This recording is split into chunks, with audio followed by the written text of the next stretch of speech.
An ka foli bɛ an lamɛnbagaw bɛɛ lajɛlen ye nɛgɛ ɲɛ 17 Talagosi ye nin ye Wagadugu Burkina Faso Faba kɔnɔna na Malikura kɛnɛ dayɛlɛn ka ye nin ye ka bɔ studio 53 kɔnɔ VOA Soba la Washington DC kunnafoni minnu bɛna walawala aw ye an ka bi ntɛnɛn décembre kalo tile 9 san 2024 jɛmukan kɔnɔ kumabaw filɛ nin ye ninnu ye. Tile damadɔ fangabolo yɛlɛmalen kɔfɛ ka tila ka premier ministre kura sigi Burkina furancɛ fanga ɲɛmɔgɔ capitaine Ibrahim Traoré kunun kari la ye fangabolo kura sigi premier ministre kura ka yamaruyaw kɔnɔna na. Kader Traoré VOA Bambara ka lasilikɛla ka bɔ Wagadugu bɛ an bolo nɛgɛ kan directement na a bɛna kunnafoni labanw di an ma a kan. Office central de lutte contre l'enrichissement illicite OCLEI n'o ye Mali cakɛda ye min bɛ sɛgɛsɛgɛliw kɛ yuruguyuruguw kan ye a ka san 2023 gafe kɔnɔlakow ladɔnya yuruguyurugu kɛlɛliw ka Mali jamana kɔnɔna la. Malidenw hakilina ye mun ye nin gafe nin bɔli la? Mariam Kuyate ale ye a ka kuma baranin dayɛlɛ ka u ka hakilinaw ta an bɛna u lase aw ma sisan kunnafoni kɔnɔna la. A yirala k'a fɔ ko bamanciw ye guni kɛ ka don kunungo siri jamana Faba kɔnɔna la. Jamanakuntigi ale bɔra n'a ka denbayaw ye ka taa Rusi jamana kan. George Atino bɛ an bolo nɛgɛ kan a bɛna ɲɛfɔli kɛ an ye a la sisan.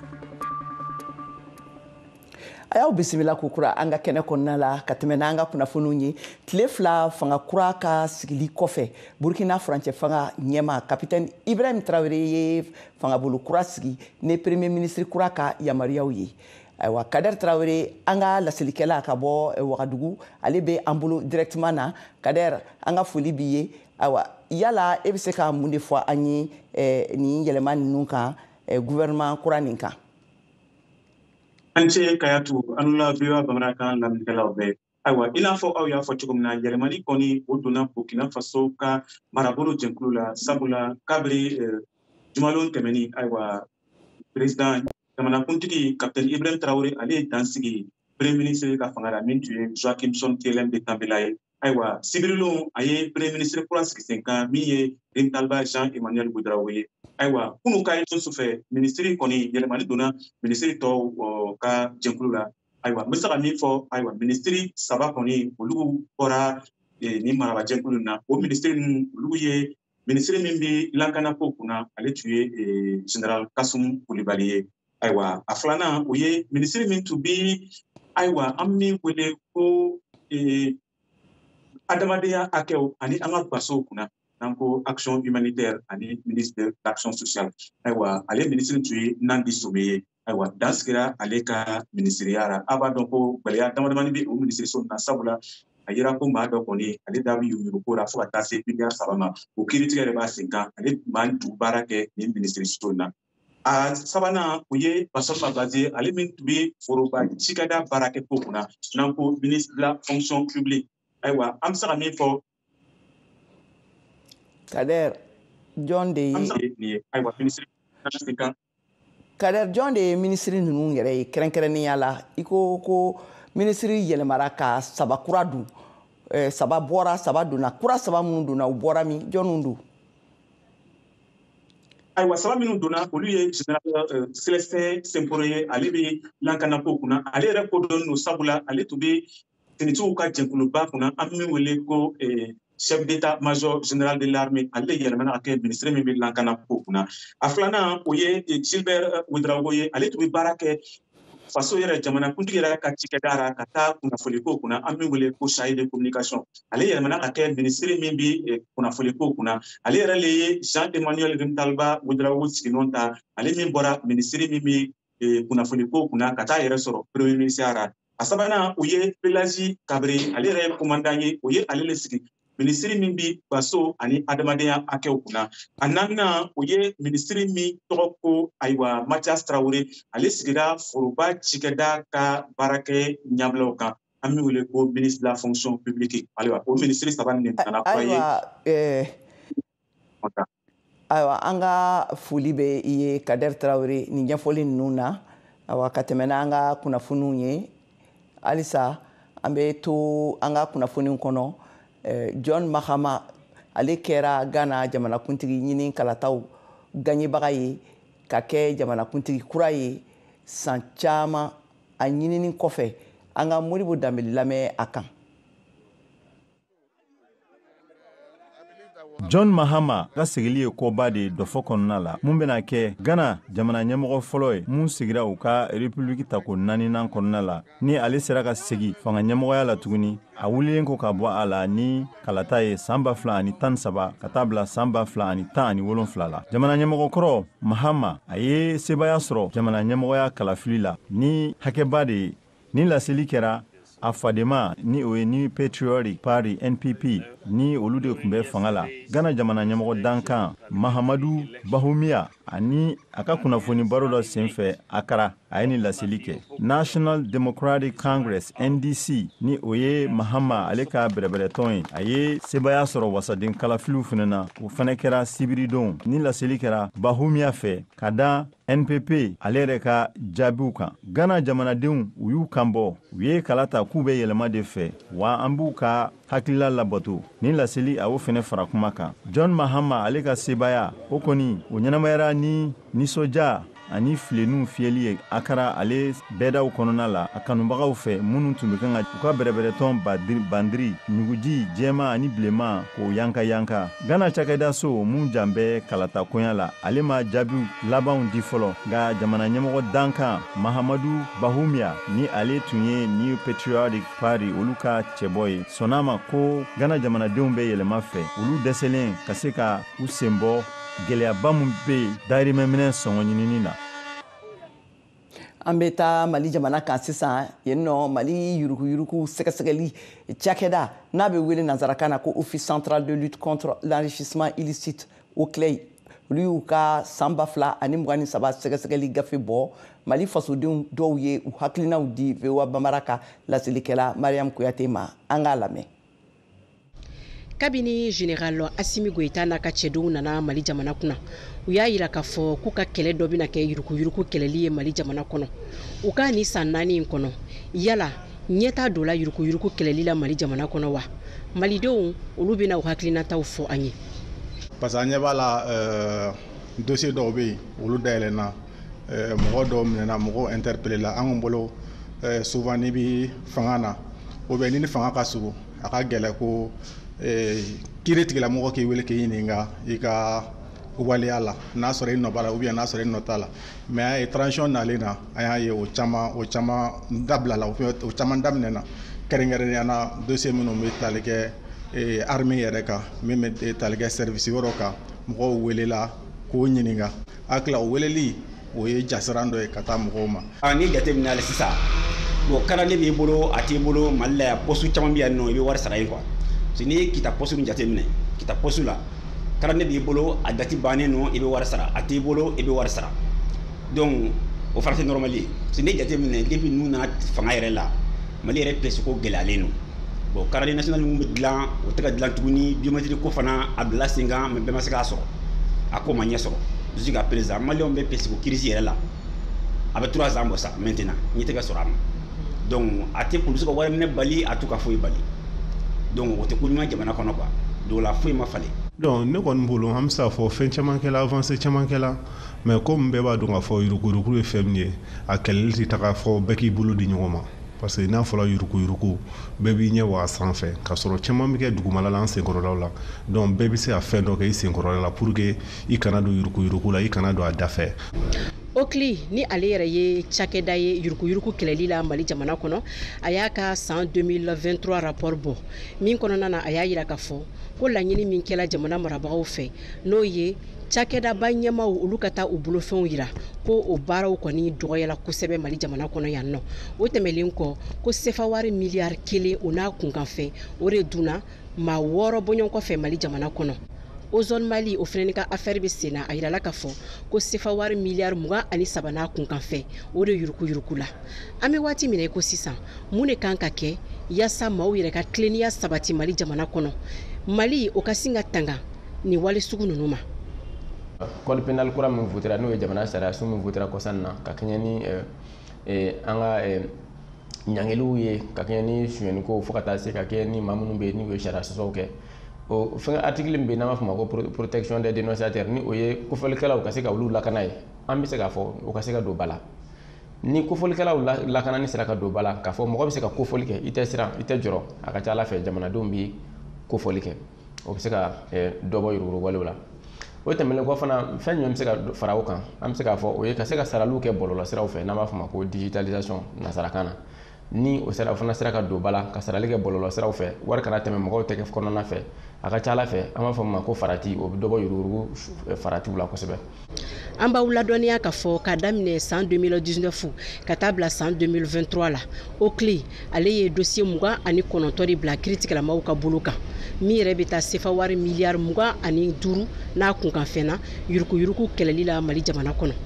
wa a dossier 29 yɛrɛ kɛla sababu ye ni ka so 136 lakodɔn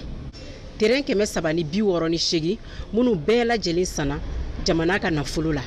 Mariam Kuyate ka laselikan don ka bɔ Bamako VOA Bambara tɔgɔ la. Yan sele an ka kunnafoni tako fɔlɔ laban waati ma a ye to kunnafoni kɔnɔ an bɛ fiɲɛ minɛ ka kɔsegin ka na sisan ka na kunnafoni tɔw lase aw ma a k'an bɛn sɔɔni. K'i abonné VOA Bambara WhatsApp la walasa kunnafoni fosi kana fɔ i kɔ o ka nɔgɔn kojugu. I ka WhatsApp kɔnɔna la i bɛ taa statut lajɛyɔrɔ la. Yen i b'a sɛbɛn VOA Bambara. I b'an ka chaîne ye. A kɛrɛfɛ i b'a sɛbɛnnen ko suivre. I bɛ i tɛgɛ digi o kan. O la fosi tɛ fɔ i kɔ. Ni ko seko ni dɔnko n'i ma se dɔgɔnɔ jamana I bɛ se ka kunnafoni sɔrɔ ka bɔ Mali la, La Guinée ani Burkina Faso. Be a bɛ wele wusula min na ko kɛlɛ banna. Hali cɛ dusukun mana kɛ fara ye n'a y'a kasa. Fo ka taa se Sénégal ma. Je dissous l'Assemblée nationale. O fara anglais kalanni kan bamanankan sira fɛ. Nɛgɛ ɲɛ 9 o de bɛ yen is 9 o'clock. What time is it? VOA Bambara ka WhatsApp kan farafinna ni diɲɛ kunnafoni fosi tɛna fɔ aw kɔ bilen. Ayiwa sama don dɛ a ci limanaw fana ma. Ni y'an seginni ka na an ka kɛnɛ kan k'a fɔ aw ɲɛna halisa aw bɛ Malikura jɛmukan de kan ka lamɛn ka bɔ VOA soba kɔnɔna la studio 53 Kayatu Tarawele kumakan don ka tɛmɛ n'an ka kunnafoniw ye an bɛ taa sirikaw fɛ yen nɔ u ka siri fanga binnen ka premier ministre ye a sɛbɛntiya k'a fɔ k'u ka fangabolo marakɛlaw n'o y'u ka ministrew ye k'u bɛɛ caman bɛ baara la Damas jamana faaba kɔnɔna na hakaja bamanciw ye dugu minɛ ne ka président Assad labin kɛlɛɲɛbolilaw caman ye u kunda jamana kɛrɛfɛduguw kan ni ɲɛta basigi jigiyaw ye ayiwa kulu ni min ye fanga bi ɲɛmɔgɔ bɛ dansago kɛ kulu tɔnden bolo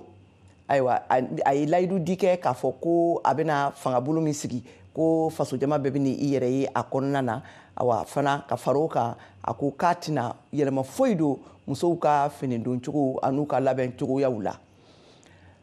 halisa an bɛ to siri jamana kan bamancikulu minnu ye dankarili kɛ Bashar al-Assad ka fanga la ɲɛmɔgɔya bɛ Ayat Tariq al-Sham de bolo ale ye al-Jonani kulu ɲɛmɔgɔ ye jɔnni de ye siri fanga binni ɲɛmaa nin ye Dr Madi Ibrahim Kante lakanabolo sɛgɛsɛgɛlikɛla dɔnbaga jɔnba ka bɔ Bamakɔ bɛ ɲɛfɔli kɛ George Atinu ka kuma baranin na. Banbagaci minnu ye fanga ta Bashar bolo bi ka fɛn bɛɛ kɛ Bashar ka fanga ka bi siri kɔnɔna na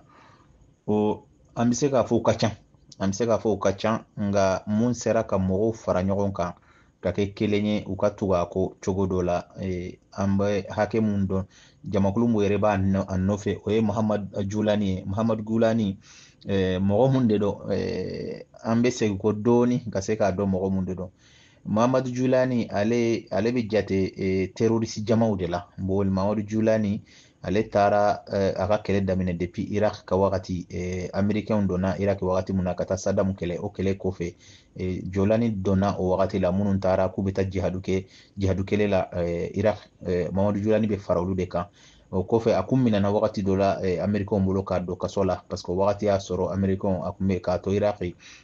a kun ye Iraki nationalité ta k'a yɛrɛ kɛ Irakien ye o wagati la a ye kaso kɛ Américains bolo kɔfɛ Américains nana ka n'a bila ale ni Bagdadi mun ye Daesh État islamique sigi u bɛɛ dɔnna sira kelen in de fɛ u bɛɛ kun bɛ Américains bolo kaso la o bilalen kɔfɛ o y'a sɔrɔ ni fɛnw ɲagaminɛ olu ɲɛsi ka taa Syrie ma u nalen ka na Syrie u fila bɛɛ ani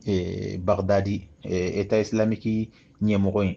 u nalen sisan u ye u farala ɲɔgɔn kan ka se ka sigi ka baara daminɛ o y'a sɔrɔ ale Jolani ale de ye u b'a fɔ mun ma Jabhatu Nusra ale de taar'o sigi Bagdadi y'a bila pour que a ka se k'o sigi o ka se ka yɔrɔ dɔw minɛ Siri kɔnɔna na ale ka k'o ɲɛmɔgɔ ye wagati dɔ sera o Jolani ale ni Bagdadi ma se ka bɛn u kɛlen ka kɛlɛ kelen u ni ɲɔgɔn cɛ u nana ka na fara u faralen a kun bɛ jabaha mun kɔnɔ u b'a fɔ mun ma Jabhatu Nusra ale o Jabaha Nusra in da bila ka tila ka taa fɛn wɛrɛ dilan jama wɛrɛ dilan jama mun ye Hayatu Tahrir Shami ye a taar'o dilan i n'a fɔ i ye mun fɔ kuma la a taar'o dilan a kɛlen k'o dilan a sera ka mɔgɔ wɛrɛw fara ɲɔgɔn kan u kun bɛ mun jate k'a fɔ ko Syrie révolutionnaires a y'olu dɔw fara ɲɔgɔn kan a ma dan o ma a tilara ka Al-Qaida mɔgɔw minnu fana kun bɛ yen a y'olu dɔw fana sama ka na u fara a yɛrɛ kan ka se k'a ka jama lacaya n'i y'ale jateminɛ ale fɛn mankan kɛlen o kɔfɛ kɛlɛ wulilen bɔra Daesh État islamique mɔgɔw olu de fanga sɔrɔ olu kɛlen ka fanga sɔrɔ olu ye yɔrɔw minɛ o bɛɛ la ale bɔrɔla ka bɔ État islamique mɔgɔw kun bɛ yɔrɔ minnu minɛ ka taa yɔrɔ mun o kun tɛ État islamique ka mara kɔnɔna na a y'a ka wagatiw kɛ kɛlɛ wulila wagati mun na o kun bɛ ka État islamique kɛlɛ wagati mun na ale fana ye État islamique kɛlɛ o wagati nka o y'a sɔrɔ ani Al-Qaida mɔgɔw de bɛ ɲɔgɔn fɛ a ye État islamique kɛlɛ o wagati y'a sɔrɔ minnu ye kɛlɛ kɛ État islamique la a kɛra occidentaux mɔgɔw ye a kɛra Russe mɔgɔw ye o kun m'o ɲɛsin ale ka jama in ma mun ye Hayatu Tahrir Shami ye o kun m'o ɲɛsin o ma kosɛbɛ parce que o y'a jateminɛ k'a fɔ ko olu n'o bɛɛ bɛ ka État islamique mɔgɔw de kɛlɛ État islamique kɛlɛ bannen mɔgɔw y'a miiri k'a fɔ ko sisan ko kɛlɛ banna Syrie barisa État islamique de kun ye mɔgɔw bolo kɔlɔlɔ ye o bannen o y'a yira k'a fɔ ko a banna hakili la o de y'a to bi o jama caman ale de bɛ a bɛɛ ɲɛmɔgɔ la sisan a b'u ɲɛ mais o t'a yira k'a fɔ ko a bɛɛ kɛra jamakulu kelen ye barisa bɛɛ y'a ka jama tɔgɔ garder nka o bɛɛ bɛ ɲɔgɔn fɛ comme o y'a yira k'a fɔ ko jugu kɛlɛ mun banna o ye Bashar ye an bɛ fara ɲɔgɔn kan ka Bashar kɛlɛ ni Bashar kɛlɛla kuma min na n'a banna mun bɛna kɛ sisan u bɛn'o lajɛ kɔfɛ. Bi ntɛnɛn ye kɛnɛkɛnɛkɛnɛnin bɛ sigi l'Amérique jamana tɔgɔ la ni a bɛ latɛmɛ ka di aw ma George Atino fɛ ayiwa an sera o kɛnɛ de kan sisan an ka foli b'i ye George ayiwa Syrie jamana taabolow bɛ kunnafoniw jalaw kan l'Amérique jamana kɔnɔ yan nɔ bi u y'u ka hakilinaw di u ka ɲɛmɔgɔw y'u ka hakilinaw di.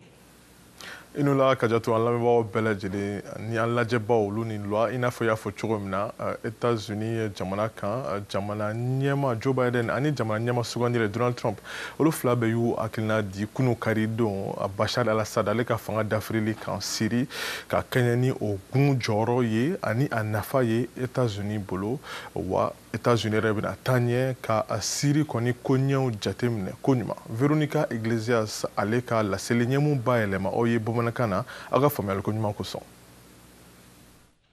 K'a to États-Unis jamana ɲɛmayaso la Joe Biden kumana Bashar al-Assad ka fanga binnen ka Syrie banbagaciw ka kɛlɛfɛrɛ dɔ senfɛ. Assad ka fanga labana ka bin nin fanga in bagara mɔgɔw b'a yirikaw de ma k'u tɔɲɔ ka kɛwale juguw k'u la ani k'u faga Syrie wa nin fanga in binnin kɛwale ɲuman dɔn sariya siratigɛ la Syrie jamanadenw ka nin laɲini bɛna dɔn tariku kɔnɔ n'a bɛna kɛ sababu ye u ka sini ɲɛsigi bɛ jɔ min tun b'a nɔfɛ kabini waati jan u ka jamana kɔnɔ.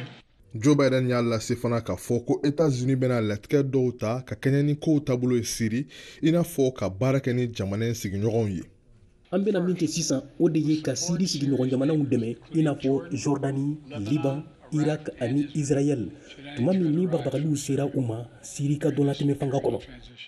Jamana ɲɛma sugandile Donald Trump ale fana y'a fɛla lase a ka bɔlɔlɔ forobakumayɔrɔ Truth Social Media kan. Assad tagara a bolila ka jamana bila a dɛmɛbaga ni o ye Rusi ye mun ɲɛmaya bɛ Vladimir Putin bolo o ma se k'a lakana. Tile kelen o cɛ Donald Trump ale tun ye a lase fana bɔlɔlɔ forobakumayɔrɔ kan k'a fɔ ko Syrie kɔni cira bɔgɔbɔgɔ ko États-Unis teri tɛ o la ko États-Unis man kan ka foyi kɛ Syrie ye sabula ko jamana in tɛ u ka kɛlɛ ye. Bashar al-Assad ka fanga binnen sewaka ni nisɔndiyakanw bɔra jamana in kɔnɔna la nka kodɔnmanganaw ka fɔ la nin man kan ka maa si kɔni la ɲina a jamana in ye tiɲɛ yɛrɛ yɛrɛ kɔ. An kan ka hadamadenw ka hakɛw ani ka dumunikow jateminɛ ni dafɛ jamanaw ye minnu bɛ ONU kɔnɔna la. An kan k'an janto ka kɛɲɛ ni taacɛ marifa dɔw ye minnu bɛ jamana in kɔnɔna la. Sabula an t'a fɛ a ka bin an juguw bolo. ka kɛɲɛ ni États-Unis ka nafasɔrɔ siraw ye ani a teri minnu bɛ Siri da fɛ, États-Unis bɛna a lajɛ ko ɲuman maa min bɛna jamana in ɲɛ minɛ ani fana o tigi bɛna taa sira mun fɛ. An bɛ to Sirida fɛ nka Zena an bɛna kuma Iran de kan mun ye o jamana in kɔni dafɛ dugu dɔ ye yen a ka dɔn k'a fɔ ko Donald Trump ale ka kobolodaliw na ka kɛɲɛ ni États-Unis kɔni kɔkan kow ye o jamana jɔyɔrɔ bɛna bonya kosɛbɛ sabula waati tɛmɛnenw yɛrɛ la an kɔrɔ Iran kɔni ni Israel o mun ye États-Unis jɛɲɔgɔn olu cɛ kalayara kosɛbɛ wa o bɛɛ n'a ta Iran yɛrɛ fana tagara ɲɛ k'a ka fɛɛrɛw bila sen kan walasa ka se ka mugujugu nucléaire kɔni o sɔrɔ Michael Lepin ka bɔ VOA la ale ka laseli filɛ mun bayɛlɛmana Modibo Keita fɛ. Ka kɛɲɛ ni ɲinan jamanakuntigiya kalafiliw ye Donald Trump ale min tun ye cɛbɔ ye kalafili na a ye fɛsɛfɛsɛli caman kɛ ka ɲɛsin Iran ma a ka laseliw kɔnɔna na o min ye États-Unis jamana jugu dɔ ye ni a ka manda tɛmɛnen kɔnɔna na a tun ye gɛrɛntɛ ta ka ɲɛsin ma kɛrɛnkɛrɛnya la sɔrɔ siraw fɛ fo ka taa se finitigiw fanfɛla fɛ. Nta ɲini ka juguya kɛ ka ɲɛsin Iran ma an na sɔn ka kɛ teriw ye an na sɔn ka kɛ teriw ye i n'a fɔ an tɛna se ka kɛ teriw yɛrɛ fana ye nka o tɛna se ka mugujugu sɔrɔ o min n'a bɛ fɔ a ma ko arme nucléaire u tɛna se ka arme nucléaire sɔrɔ. Iran diinɛ lafasaba ɲɛmaw olu y'a yira k'a fɔ ni jamana wɛrɛ gɛrɛntɛ bonya u kan tɛna se ka u dalakan bato o min ni u y'a di a bɛ waati jan bɔ ko u tɛna u ka mugujugu min n'a bɛ fɔ a ma arme nucléaire baaraw yiriwaliw kɛ. Trump ka manda fɔlɔ kɔnɔna na a y'i sama ka bɔ bɛnkan na o min ni o kɛra san 2015 Iran ale ni diɲɛ jamanabaw ni ɲɔgɔn cɛ walasa ka se ka dɔ bɔ a ka programme nucléaire la ni ka se ka na ni nɔgɔya ye kɛrɛnkɛrɛnya la a ye gɛrɛntɛ minnu ta o hukumu kɔnɔna na. Trump y'a yira k'a fɔ a bɛ fɛ ka bɛnkan wɛrɛ sigi sen kan ni o na juguya kosɛbɛ Teheran ma. Septembre tɛmɛni journaliste dɔ y'a ɲininka n'a bɛ fɛ ka bɛnkan wɛrɛ laɲini. Awɔ n bɛ a kɛ an ka kan ka bɛnkan kɛ ka sababu kɛ kɔlɔlɔw olu ka bon kosɛbɛ. Octobre kɔnɔna na laseli sira dɔ fɛ animateur dɔ ye a ɲini Trump fɛ n'a y'a sɔrɔ Iran diinɛ lafasali ɲɛmaa ninnu ni a hakilina ye ka olu bɔ yen ni k'u nɔra bila ni maa minnu n'u ye olu bɔ yen ka kɛ ni san 1979 ye n'a bɛ fɔ o ma ko monarchie. An tɛ se k'an da don o waleyaw la an ka kow jateminɛ an tɛ se k'an da don o waleyaw la. Trump ye jaabi kojugu dɔ ta ka ɲɛsin Iran olu ye bingani wale min ta octobre kalo tile fɔlɔ ni o bɛ missile balistique kofɔ ka ɲɛsin Israël ma. Ka fara o kan a y'a yira k'a fɔ jamana ɲɛma ni o bɛ Joe Biden kofɔ ale tun ye laseli dɔ kɛ kunnafonidilaw ma ko Israël man kan ka jaabili kɛ ka ɲɛsin Iraniens olu ka nucléaire bondow ma. I think he's got that one wrong. Nya fɔ n ko n dan b'a la k'a fɔ a filila ka sababu kɛ o yɔrɔ in de kan ka gosi nka u kɛlen ka a ɲininkali tɛngu a la a ka jaabi tun kan ka kɛ de k'a fɔ a ye u ka mugujugu pɛrɛnta ni o bɛ nucléaire kofɔ o bɔndo gosi fɔlɔ aw ka sɔrɔ ka aw ɲɛsin yɔrɔ tɔw ma. A ma fɔ a ka campagne kɔnɔna na ɲina n'a y'a sɔrɔ a nana o fɛɛrɛ ninnu ɲɔgɔnna wɛrɛw kɛ tuguni nka a ka cɛbɔ min bɛ yen nɔ ni o bɛ secrétaire d'État o jɔyɔrɔ ɲini na kɛrɛnkɛrɛnya la sénateur Marco Rubio ni ale ye hakilina minnu talen bɛ ka ɲɛsin Iran ma o lafasaba dɔ ye a y'a yira bɔlɔlɔ sanfɛ X ni o ye Twitter kɔrɔ ye k'a fɔ nin waleya gɛlɛn ninnu minnu bɛ se ka dulon jamana in yɛrɛ baloli la o n'a ɲɔgɔnna gɛrɛntɛw fo ka taa se fɛɛrɛ wɛrɛw ma minnu bɛ ta ka ɲɛsin u ma kɛrɛnkɛrɛnyala ka se ka u ka bingani waleya ninnu olu yɛlɛma ko o waleya ninnu de kaɲi a y'a yira ko kura o walejugu ninnu kɔnɔna na Amérique minisiriso min ka ca ɲɛsinnen bɛ kiriko ma olu bɛ min wele bɛnbɛnbɛn min ni a ma se ka sira sɔrɔ ni o bɛ tali kɛ Iran ye fɛɛrɛ min tigɛ ka Afghanistan o jamana kɔnɔden dɔ ta ni ka ale bila Donald Trump bɔnɛni na a ni na yanni kalafili cɛ. Teheran olu y'a yira k'a fɔ u sen si tɛ nin waleya in na nka Donald Trump ka lakana ko ɲɛnabɔba ale y'a yira k'a fɔ Iran ka kan ka nin waleya ninnu u kɔlɔlɔw sɔrɔ. We need to be sending a message loud and clear. An kan ka yira k'a fɔ nin ye dancɛ belebele ye maa man kan ka min lasago a lasagoli yɛrɛ fana ni an jugu min y'a kɛ o na ɲɛɲiniba sɔrɔ an kan ka waleya minnu ni olu kumaw kɛra k'u sigi sen kan an tɛ min kalama jamana ɲɛma Donald Trump ale ka hakilina la ka ɲɛsin Iran ma o ye bɛnkan nasugu min ni a bɛ k'o ɲini ani ni a ma o bɛnkan sɔrɔ a nana fɛɛrɛ min sigi sen kan walasa ka se k'a sɔrɔ. Kajatu Traoré ni kunnafoni de tun bɛ an bolo bi États-Unis kun kan. An ka foli b'i ye Georges k'a fɔ an lamɛnbagaw ye sisan an bɛna taa farikolo ɲɛnajɛ kunnafoniw lamɛn Saka Traoré bolo. Siranturanta ko kun kan farafina gun kan compétition interclub de la CAF n'o ye CAFu ka clubu ka ɲɔgɔndanw ye minnu bɛ ɲina saison 2024 2025 ko fɔ n'o ye Ligue africaine des clubs champions ale ni coupe de la confédération n'an ko coupe CAFu o phase de groupe tile filanan ɲɔgɔndanw kun cɛra kunu kari décembre kalo tile 8 san 2024 na a bɛɛ lajɛlen faralen ɲɔgɔn kan ɲɔgɔndan 16 don Ligue ale ye ɲɔgɔndan 8 ye coupe CAFu ale ye ɲɔgɔndan 8 ye phase de groupe ninnu kɛnɛ kan Mali cɛbɔ 2 bɛ yen min ye Ligue ye Joliba Athletic Club bɛ yen coupe de la confédération na Stade Malien de Bamako bɛ yen min ye Joliba ye kunu kari ale ye Egypte Pyramide FC bisimila tile filanan ɲɔgɔndanw hukumu kɔnɔ Bamako Stade du 26 mars la kunu kari décembre kalo tile 8 san 2024 na a ɲɔgɔndan kɛra filani bin de ye Simasesi la Kanankolo fan 2 bɛ fɛ a bɛ fɔ min ma ko bɛ cɛ yi ka so Joliba Athletic Club y'o de yira kunu Pyramide FC ɲɛkɔrɔ Bamako yan ka d'a kan sebaya sɔrɔli sira a y'o ta siɲɛ caman hali n'a y'a sɔrɔ a ma se ka Pyramide FC jɔ lamaga Joliba degeli karamɔgɔ Demba Traoré y'a yira ko ale nimisi wasara n'i b'a dɔn tile fɔlɔ kɛnɛ kan phase de groupe ninnu hukumu kɔnɔ ale ka tɔn n'o ye Joliba ye o binna Kanankolo Tunisie Espérance Sportive Tunisie ɲɛkɔrɔ celu 4 ni ɲɔgɔndan bɛna kɛ sababu ye baaraw bɛna kurakuraya a ka fɔ la ka ɲɔgɔndanw nata makɔnɔ ɲɔgɔndan in jaabi bɛna kɛ sababu ɲuman ye Joliba AC Siranturantanaw ma ka d'a kan a bɛna hakilina wɛrɛ d'u ma min b'a to ɲɔgɔndan nataw la o na se ka se sɔrɔ cogoya min na kari nata Joliba bɛ Angola Sagrada Esperança bisimila o ɲɔgɔndan bɛ don phase de groupe tile 3nan hukumu kɔnɔ o ɲɔgɔndan bɛ tan Bamako yan Stade du 26 mars la tile 2 ɲɔgɔndanw tɛmɛnen kɔ Joliba ka kulu kɔnɔ n'o ye groupe D ye phase de groupe ninnu hukumu kɔnɔ jɔyɔrɔ 4nan a n'a laban bɛ Joliba AC bolo ni kuru 1 ye jɔyɔrɔ 3nan bɛ Angola Sagrada Esperança bolo ni kuru 1 ye jɔyɔrɔ 2nan bɛ Tunisie Espérance Sportive bolo ni kuru 4 ye jɔyɔrɔ fɔlɔ bɛ Pyramide FC bolo ni kuru 4 ye ka bɔ Ligue kɛnɛ kan ka taa Coupe de la Confédération kɛnɛ kan Mali cɛbɔ 1 bɛ yen n'o ye Stade Malien de Bamako ye ale tun taara CD Luanda ka bɔ Angola u ka wele jaabi kunu o kɛnɛ kan Stade Malien de Bamako ye filani bin de kɛ ani CD Luanda Angolakaw fɛ yen celu 1-1 fan 2 bɛ fɛ o jaabi ye Stade Malien de Bamako bila a ka kulu kɔnɔna na jɔyɔrɔ 2nan na ni kuru 4 ye jɔyɔrɔ fɔlɔ bɛ Maroc Renaissance Sportive Berkane bolo ni kuru 6 ye Stade Malien de Bamako ka ɲɔgɔndan 3nan ni phase de groupe ninnu hukumu kɔnɔ o bɛ taa Marocaw fɛ yen a bɛ bisimila Maroc Renaissance Sportive Berkane fɛ VOA Bambara tɔgɔ la Bamako Siaka Traoré kalaseli don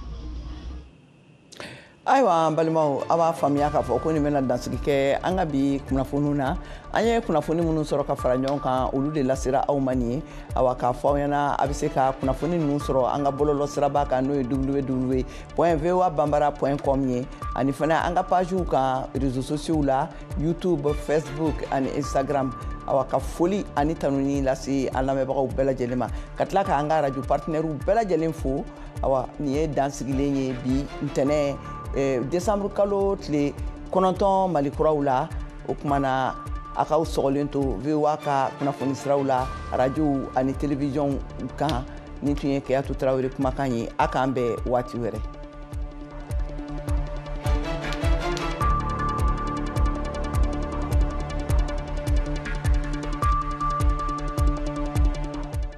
K'i abonné VOA Bambara WhatsApp la walasa kunnafoni fosi kana fɔ i kɔ o ka nɔgɔn kojugu. I ka WhatsApp kɔnɔna la i bɛ taa statut lajɛyɔrɔ la yen i b'a sɛbɛn VOA Bambara i b'an ka chaîne ye a kɛrɛfɛ i b'a sɛbɛnnen ko suivre i bɛ i tɛgɛ digi o kan o la fosi tɛ fɔ i kɔ. N'i ko seko ni dɔnko n'i ma se dɔgɔnɔ jamana i bɛ se ka kunnafoni sɔrɔ ka bɔ Mali la Laginɛ ani Burkina Faso. bɛ yen a bɛ wele wusula nin na ko kɛlɛ banna hali cɛ dusukun mana kɛ fara ye n'a y'a kasa fo ka taa se Sénégal ma. Je dissous l'Assemblée nationale. O fara anglais kalanni kan bamanankan sira fɛ. nɛgɛ ɲɛ 9